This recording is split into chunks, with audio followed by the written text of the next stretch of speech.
Alright, so a bit of an awkward timing for this video considering RAM prices have basically skyrocketed thanks to the huge demand in AI, and sticks are just becoming a lot harder to attain.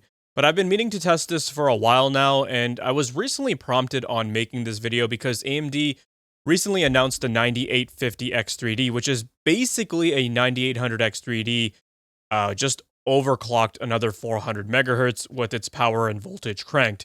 It's a nothing burger, but that's aside from the point. AMD had included a slide in their initial presentation when they announced the 9850X3D, where they claimed that the difference between DDR5 6000 megatransfers versus DDR5 4800 megatransfers was only around 1%. Yeah, quite a bold statement. Pretty misleading if you actually ask me, but hey, we're going to be testing that all out over here, so let's get into it. Hey, what is going on, guys? Danny here, welcome back to the channel, and I hope you're all doing well. Today we're going to be taking a look at some benchmarks and comparing 3 different RAM configurations that I tested with my 9800X3D, and we're going to be finding out if you should be aiming for higher speed, striking a balance between frequency and timings, or if you should just get whatever is the cheapest on the shelf. Now, before we jump into the charts, I just wanted to lay out why I'm even testing this in the first place, because the timing is honestly kind of brutal. RAM prices have been getting absolutely ridiculous lately, and, a lot of people have been second guessing their build, or they're doing the whatever, I'll just buy whatever is cheapest right now just to get myself up and running, and then maybe I'll upgrade down the road. And that's exactly why I wanted a real answer here. Because when you're dropping that kind of money on a Ryzen 7 9800X3D or, a fairly high-end or competent gaming CPU, the last thing you want to do is just accidentally handicap that CPU with a memory kit you grabbed out of desperation, right? And the reason why this video exists is because AMD themselves have kind of poked the bear here. In their recent presentation, they tossed up when they announced the 9850X3D, they were implying that DDR5 6000 versus DDR5 4800 is only around a 1% difference when it comes to gaming. And on paper, they make it seem like, memory speed just doesn't matter at all. And I mean, for X3D CPUs, that's been partially true, but it is also pretty misleading because it ignores a whole bunch of stuff that also affects like how your games actually feel and the smoothness of them, not just average FPS. They don't really get into memory timings.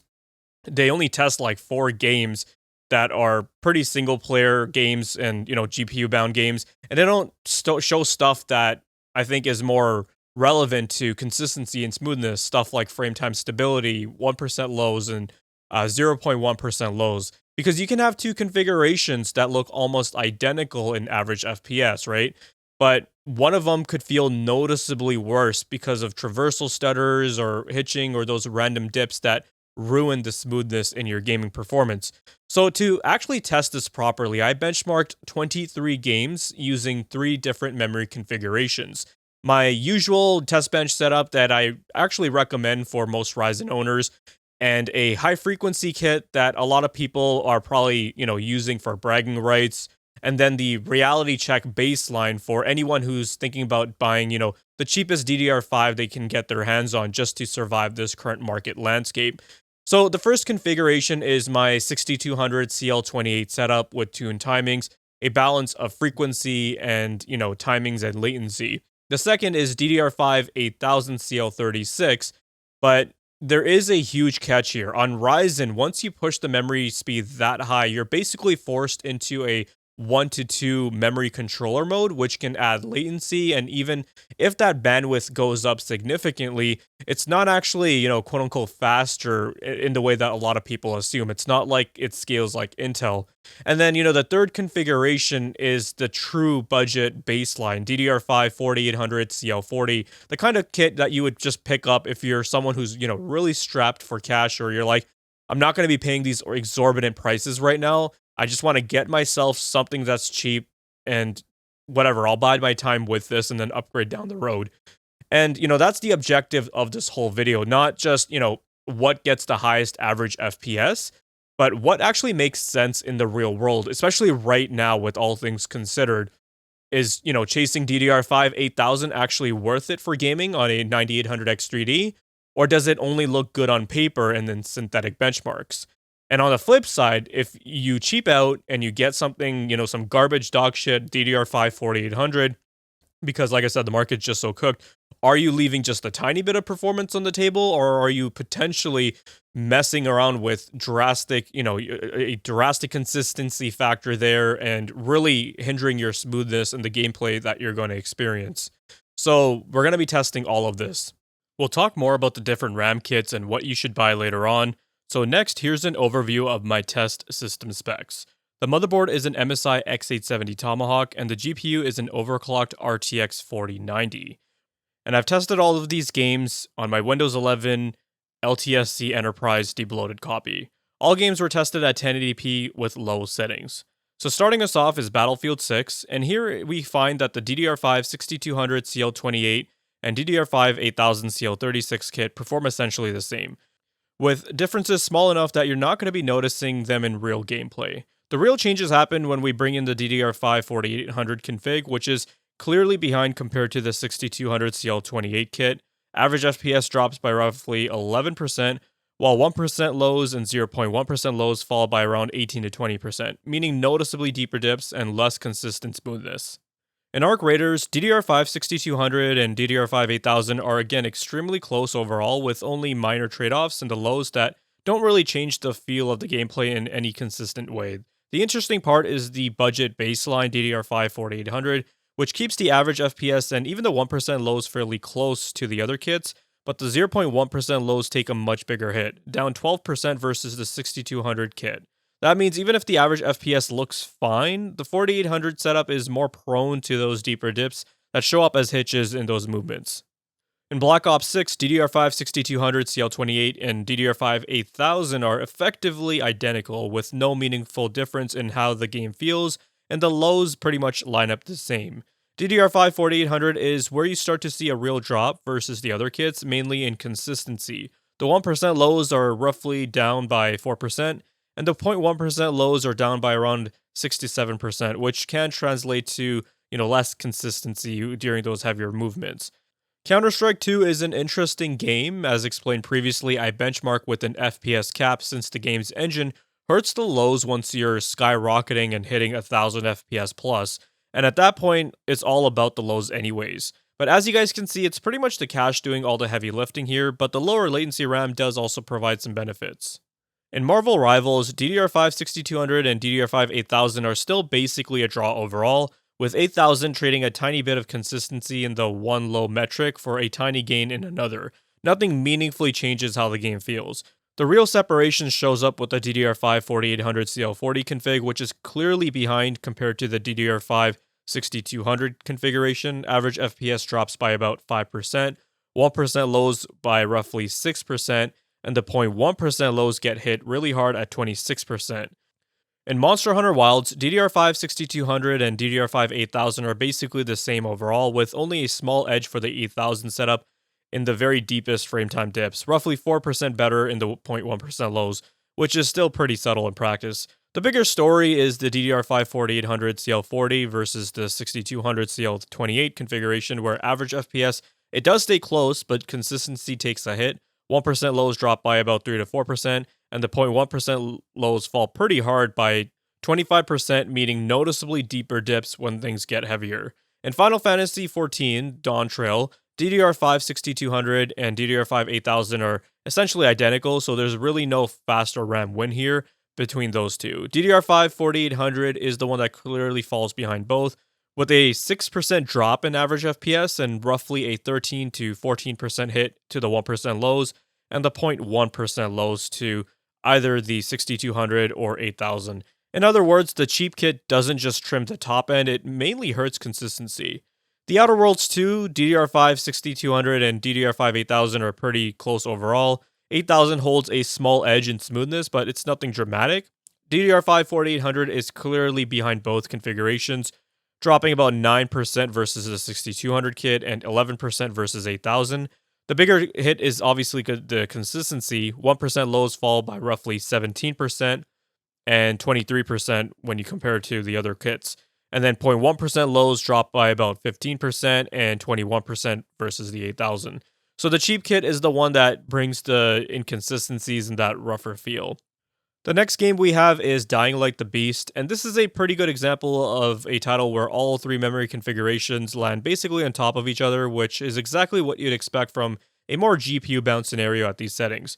DDR5-6200 and DDR5-8000 are effectively interchangeable here, and even DDR5-4800 doesn't really get punished the way it does in those other games we've looked at. So for this one, RAM speed just isn't a limiting factor. Your GPU is doing pretty much all of the heavy lifting, or the CPU's cache is coming into play, and that's pretty much it.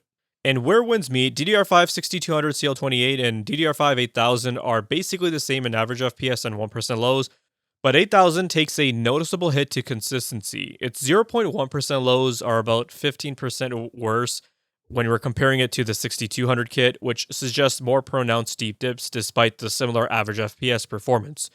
The DDR5 4800 kit is clearly behind the 6200 configuration with roughly 8% lower average FPS, 15% lower 1% lows, and about 10% lower 0.1% lows. And versus the 8000 kit, the 4800 is still about 9% slower in the average FPS, and 15% worse in the 1% lows, although interestingly, it's the 0.1% lows which are about 7% higher than the 8000. But this is just one of those like open world procedurally generated games or where NPCs are just doing a lot of random stuff, so it just could have been a bad run. In Oblivion Remastered, you can tell the game really prefers that balanced mix of frequency and latency, which is why DDR5 6200 comes out on top. DDR5 8000 doesn't really translate into a big win here because the added latency from running in 1 to 2 mode offsets the bandwidth advantage, so it ends up trailing despite the higher mega transfers. And as expected, DDR5 4800 is the weakest overall, sitting behind both configurations with noticeably worse consistency in the lows. In Spider-Man 2, DDR5 6200 and DDR5 8000 look basically identical in the average FPS, but the footage shows the game doesn't really care about latency once you look at the deep dips. 6200 pulls ahead into the 0.1% lows by roughly 7%, which is enough to matter for smoothness. DDR5 4800 is the odd one here. Average FPS stays close for both faster kits, but we are running into an FPS cap. But it does get hammered in consistency. 10% lower 1% lows and 18% lower 0.1% lows when compared to the 6200 configuration. And it's still clearly behind the 8000 and the lows as well. So this is a great example of why averages can look fine in some cases, but the cheaper memory quietly makes the game feel rougher. In Cyberpunk 2077, DDR5 6200 and DDR5 8000 are still very close, with 8000 only showing a small edge in average FPS, while the deeper lows don't really improve in a meaningful way. DDR5 4800 CL40 is the clear outlier, and it struggles across all three measured stats compared to the faster kits. You're looking at roughly a 6 to 8% drop in average FPS, about an 11 to 14% hit to the 1% lows, and about a 8% drop in the 0.1% lows. So this is one of those cases where cheap RAM doesn't shave the top end. It also makes the dips noticeably worse. In Baldurs Gate 3, you can tell it's a CPU-bound game, but still memory sensitive, because the differences mostly show up in the lows rather than the averages. DDR5 6200 and DDR5 8000 are pretty close overall, and the 6200 holds the clear advantage in the 0.1% lows, which lines up with the whole latency matters thing on Ryzen when 8000 is forced into 1 to 2 mode. DDR5 4800 is the one that falls apart versus both configurations. 1% lows are down about 19%, and the 0.1% lows crater by roughly 35 to 39%, which is exactly the kind of drop that can make the game feel less consistent, even if the average FPS doesn't look disastrous. But then again, for this kind of game, I'd say that, just lock your FPS to 60 and you're going to have a great time regardless. Clear Obscure Expedition 33 is next. It's basically GPU bound, even at 1080p low. DDR5 6200, DDR5 8000, they're basically interchangeable, and even DDR5 4800 stays very close with only a small shift in the lows that don't really change the overall feel. So this is one of those titles where RAM speed just is not a limiting factor, neither is timings, and your GPU is pretty much going to be doing all of the heavy lifting. The next game we have is Kingdom Come Deliverance 2. This is another game where the balanced 6200 CL28 kit comes out on top, and you can see it is especially in the 1% and 0.1% lows. DDR5 8000 trails slightly overall, with the biggest separation showing up in the 0.1% lows, which lines up with the extra latency penalty on the 1 to 2 mode. DDR5 4800 is clearly behind both configurations. You're looking at about 3 to 4% lower average FPS, 5 to 7% worse in the 1% lows, and 0.1% lows take the biggest hit, about 13% versus 6200, and 10% versus 8000, which is where the game starts to feel less consistent. For Lies of P, DDR5 6200 CL28 and DDR5 8000 CL36 are basically the same in average FPS and the 1% lows, but 6200 does come out ahead where it matters most for smoothness. The 0.1% lows are about 8% better than 8000. Then with DDR5 4800, this is the one that clearly falls behind both of them. The average FPS does stay close, but 1% lows drop by roughly 6% and 5%. And then the 0.1% lows take a big hit, 22% versus the 6200 and 16% versus 8000. So this is another case where chasing 8000 doesn't really pay off, but going down to 4800 absolutely hurts your smoothness. In Stalker 2, DDR5 6200 and 8000 are extremely close in average FPS, but they trade blows in consistency. 8000 has a small edge in the 1% lows, while 6200 pulls ahead more clearly in the 0.1% lows, about 5% better, which is a metric that tends to show those, bigger dips or bigger swings. DDR5 4800 is behind both across the board. Average FPS is down a few percent versus either kit. 1% lows drop by roughly 5 to 7%, and then the biggest hit is in the 0.1% lows again, which is about a 14 to 18% margin versus the faster kits, meaning, noticeably worse smoothness. In The Last of Us Part 2, both of the faster kits are basically neck and neck, and any differences between them is small enough that they really wouldn't change your experience. The bigger story is obviously with the slower kit, which falls behind both. Compared to the 6200 CL28 kit, it's down roughly 5% in the average FPS, 9% worse in the 1% lows, and about 7% worse in 0.1% lows. And then versus the 8000 configuration, it's a similar outcome, 4 to 5% in the average FPS, 8% in the 1% lows, and 6% for the 0.1% lows. So the cheap kit is the one that clearly hurts your overall smoothness and consistency here. In Space Marine 2, the footage is pretty much screaming that it's GPU bound, and the overall frame time line looks pretty clean on both runs. The only meaningful separation is the bigger swings where the 8000 configuration improves 0.1% lows by 6% versus the 6200 configuration, so it is slightly smoother when the game hits those rare stutter moments. 4800 CL40 is surprisingly close to 6200 overall, but it still ends up behind 8000 in the 0.1% lows by roughly 4%, so it doesn't hold on to the same worst case smoothness that we saw in some of the other previous titles. The next game we have is Hogwarts Legacy, and DDR5 6200 and 8000 are basically trading places depending on the metric. 8000 is slightly ahead in average FPS, 6200 is slightly ahead in the 1% lows, and the 8000 is slightly ahead in the 0.1% lows, but the overall differences between are so small that it wouldn't impact your experience in any major way. DDR5 4800 is the clear loser versus both of the kits. Average FPS goes down by, roughly 4%. And then when we take a look at the lows, we're looking at 12 to 14% worse 1% lows and roughly 13 to 16% worse 0.1% lows. So even if the average FPS doesn't fall off a cliff, the cheap kit is the one that hurts consistency the most in this game. For Forza Horizon 5, I was honestly expecting all three configurations to perform about the same, but I was left quite a bit surprised just to see how much worse the 1% and the 0.1% lows were on the DDR5 4800 configuration. Now with that said, you would still be able to attain a fairly smooth experience given the high frame rates, just lock it at like 200. Otherwise, perhaps the bigger variance in FPS or those large swings with the slower kit could be jarring. For Total War Warhammer 3, between DDR5 6200 and the DDR5 8000 configurations, the results are basically within margin across the board, so nothing you'd really feel. When DDR5 4800 comes into play, it is a clear step down versus both of them, with really only a small dip in the average FPS, but a bigger hit to consistency, 13 to 15% worse 1% lows, and then 9 to 11% worse 0.1% lows compared to the faster kits.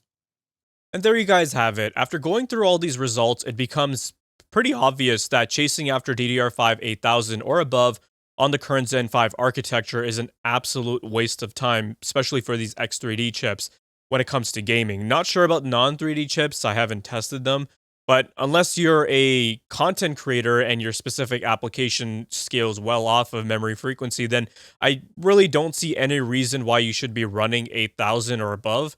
Because looking at this 23 game average chart shows us that performance is identical between the 6200 CL28 configuration that I was running.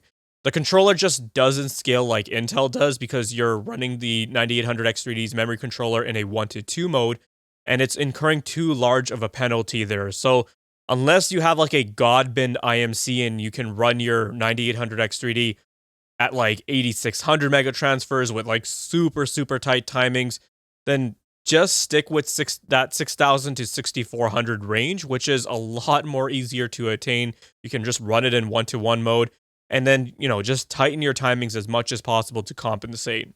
Now, as for that 4800 baseline configuration, I don't want to be completely dismissive about it, because there were surprisingly some games where it was totally serviceable, right? But I still feel like when it comes to 1% and 0.1% lows, it's just trailing too far behind in a lot of the games.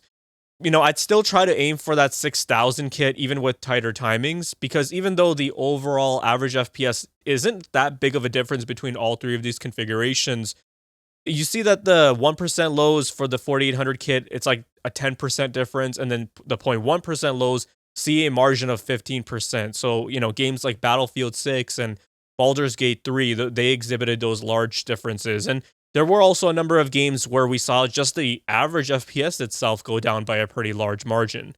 Now, do keep in mind I was also testing at 1080p using low settings. So at higher resolutions and higher settings, the margins could very well diminish. But I also have seen instances where using stuff like ray tracing and higher graphical options, even at higher resolutions, can certainly still be impacted by your memory performance, if not in the average FPS, but certainly in the 1% and 0.1% lows. But, if you are really strapped for cash, or you bought like a 9800X3D, you're, accumulating parts as you go along, as you saved up for cash before, the whole RAM price hike started, and now you're wondering, damn, like, can I get by with like this DDR5-4800 kit? Like, I don't want to pay $600 for a freaking 6000 CL30 kit. Well, you certainly can bide your time with it. Just be mindful that there are titles out there where your frame times and your smoothness just may not be as consistent as you'd expect from this X3D chip.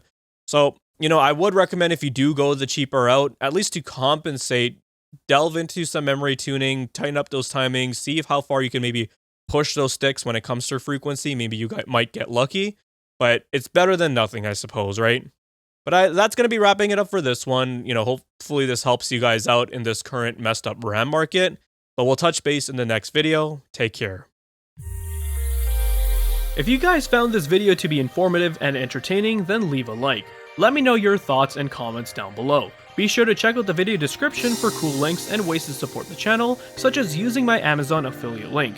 And if you're interested in seeing more content like this, then consider subscribing. I'd greatly appreciate it.